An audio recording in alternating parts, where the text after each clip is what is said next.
Hello students and welcome to our YouTube channel rejoice education. अभी हम एक poem पे हैं हनी ड्यू बुक में on the grasshopper and cricket. ठीक है, ये पोम लिखी है जॉन कीट्स ने और इसका पेज नंबर है 118। Okay, unlike the ant and the cricket which tells a story, this is a natural poem. ये एंट एंड द क्रिकेट वाली जो हमने पोम देखी थी उससे काफ़ी अलग है। In it the grasshopper and cricket do not appear as characters in a story. इसमें ग्रास हॉपर और क्रिकेट कैरेक्टर्स में यूज़ नहीं किए गए हैं। Okay, rather they act as symbols, each suggesting something else। वो एक सिंबल की तरह इन्हें यूज़ किया गया है। चलिए देखते हैं स्टूडेंट्स क्या है इस पोएम में। Read the poem and notice how the poetry of earth keeps on through summer and winter in a never ending song. ठीक है, यहाँ पे बताया है कि this nature poem draws attention to the musical notes of birds and insects. ठीक है, इसमें ये भी बताया है कि कोई भी सीज़न हो, हर एक सीज़न का एक मज़ा है और इसकी एक म्यूज़िक है। The poetry of earth is never dead. When all the birds are faint with the hot sun and hide in cooling trees, a voice will run from hedge to hedge about the new mown mead. That is the grasshopper's. He takes the lead. In summer luxury he has never done with his delights, for when tried out with fun, he rests at ease beneath some pleasant weed. यहाँ पे बता रहे students, पृथ्वी का संगीत हमेशा चलते ही रहता है, वो हमेशा निर्बाध है। दोपहर की तपती धूप हो या ठंडी छाँव। ठीक है, जब पक्षी सुस्ती से गर्मी की वजह से ये हो जाते हैं स्टूडेंट्स। पोइट्री का मतलब है संगीत स्टूडेंट्स। ठीक है, और पक्षी जब फेंट का मतलब है मर जाना। ठीक है, फेंट का मतलब है सुस्त हो जाना, या डेड का मतलब है मर जाना स्टूडेंट्स, राइट, गर्मी की वजह से, तपती गर्मी की वजह से। And hide in cooling trees. Hide in cooling trees का मतलब है, हाइड का मतलब है छिप जाना, कूलिंग का मतलब है ठंडे ठंडे पेड़ों के पीछे वो छुप जाते हैं गर्मी की वजह से। और वॉइस विल रन। वॉइस का मतलब क्या है स्टूडेंट्स? वॉइस का मतलब है एक ग्रास हॉपर की सुनहरी आवाज़, उनका संगीत चलता है। That is the grasshopper, he takes the lead. So तब जाके ग्रास हॉपर, जब पक्षी छुप जाते हैं तब ग्रास हॉपर लीड ले लेता है। लीड का मतलब क्या है स्टूडेंट्स? लीड का मतलब है आगे आना। ठीक है, तो ग्रास हॉपर जब छुप जाते हैं तब जब पक्षी छुप जाते हैं, हम सॉरी, तब ग्रास हॉपर लीड ले लेता है। लीड मतलब आगे आके गाना चालू कर देता है। In summer luxury he has never done. ठीक है, इन समर लग्जरी का मतलब है पहले तो उसने समर में तो नहीं किया था, बट अभी वो बाहर आ रहा है क्योंकि पक्षी ने गाना गाने से इनकार कर दिया है। With his delights, for when tried out with fun, with his delights, with his delights का मतलब क्या है स्टूडेंट्स? डिलाइट्स का मतलब है आनंद। ठीक है, तो वो बोल रहे हैं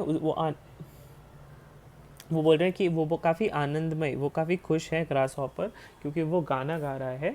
ठीक है, ट्राइड आउट विद फन का मतलब है उसे मज़ा भी आ रहा है इस मौसम में गाना गाने के लिए। He rest at ease beneath some pleasant weed.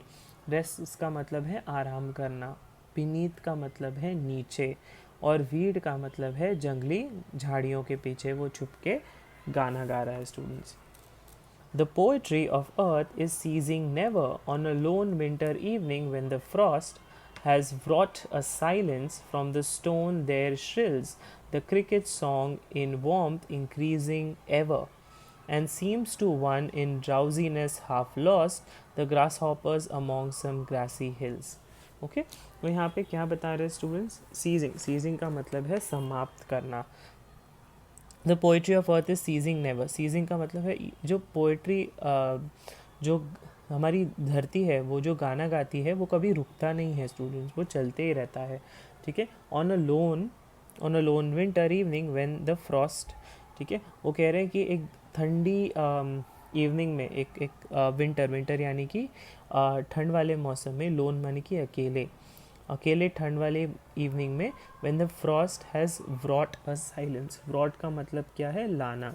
ठीक है, जो बर्फ़ होती है वो बर्फ़ जब साइलेंस लेके आता है, व्रॉट अ साइलेंस का मतलब है शांति ले आता है। बर्ड सारे चुप जाते हैं, सारे एनिमल चुप जाते हैं क्योंकि उन्हें ठंडी लगती है, बराबर। तो पूरा वातावरण कैसे शांत हो जाता है। From the stone there shrills. From the stone, shrills का मतलब है पक्षी की तीखी आवाज़ हमें सुनाई देती है। श्रिल्स का मतलब है तीखी आवाज़। तो वो जो पत्थरों से भी ना स्टूडेंट जहाँ पे वो छुपे हुए रहते हैं वहाँ से भी उनकी खिलखिलाहट सुनाई देती है। ठीक है। The cricket song in warmth increasing ever. Cricket का मतलब है झिंगुर स्टूडेंट्स। वॉर्म का मतलब है गर्माहट। और क्रिकेट जब गाना गाते हैं, जब झिंगुर गाना गाते हैं ऐसे मौसम में, तो अंदर से काफ़ी अच्छी फीलिंग आती है, काफ़ी गर्माहट आती है, भले ही बाहर ठंडी का मौसम हो। And seems to one in drowsiness half lost. Drowsiness का मतलब क्या है स्टूडेंट्स? नींद आना। ठीक है। तो उसका गाना सुन के ना हमें नींद भी आ जाती है, हमें ऐसे भी फीलिंग नहीं आती कि हम अकेले हैं ऐसे ठंड भरे मौसम में, क्योंकि ग्रास हॉपर जो है वो बहुत, क्रिकेट जो है, आई एम सॉरी, वो काफ़ी अच्छे से गाना गा रहा है। सो हमारी हमारी नींद,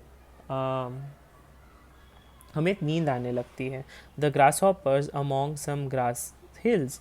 और ग्रास हॉपर है हिल के यहाँ पे, ग्रासी हिल्स के यहाँ पे स्टूडेंट्स। तो यहाँ पे ये बताया गया है इस पोएम में कि ग्रास हॉपर जो है वो समर के सीज़न में खिल के बाहर आता है, जब बर्ड्स बाहर आना नहीं चाहते क्योंकि उन्हें काफ़ी गर्मी लग रही होती है।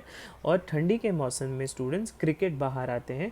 और ठंड के मौसम में भी बर्ड्स अपने घर के अंदर से चिल्ला रहे होते हैं, लेकिन ये क्रिकेट एक ऐसा, झिंगुर एक ऐसा है जिसकी आवाज़ सुन के दिल को काफ़ी तसल्ली और काफ़ी वार्मथ मिलती है। तो इन दोनों की आवाज़ की वजह से ऑथर यहाँ पे बता रहे हैं कि the poetry of earth is never dead. चाहे कोई भी मौसम हो, हमें इनकी आवाज़ें तो ज़रूर सुनाई देगी। ये पोएम लिखी गई है जॉन कीट्स ने स्टूडेंट्स। Thank you.